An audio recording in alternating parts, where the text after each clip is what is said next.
তিনি comeback king, জানেন হেরে গেলেও হারিয়ে যেতে নেই।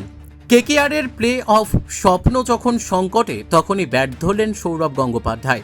নাইটদের উদ্বুদ্ধ করতে শোনালেন লিওনেল মেসিদের গল্প। রিঙ্কু সিং, অজিঙ্কা রাহানেদের সামনে সুযোগ রয়েছে বলে মত তার। শুধু কেকেআর কেন, বহু টিমই 6টা-7টা ম্যাচ পরপর জিতে ফাইনাল খেলেছে। আমরা এবার এসএ টি20তে 6টা পরপর জিতে ফাইনাল খেলেছি। Nothing is impossible. হয়নি, অনেক সময় খেলায় রিদম হয় না, ভালো খেলেনি। ইঞ্জুরিজ ছিল, পাতিরানা ইঞ্জুরি, বোলিংয়ের ইঞ্জুরি ছিল অনেক। Everything is possible in sport. Run করবে কী করে? 10 বলে তো আর 100 হয় না। সেই জন্যই বেস্ট প্লেয়ারকে ওপরে ব্যাট করতে পারে।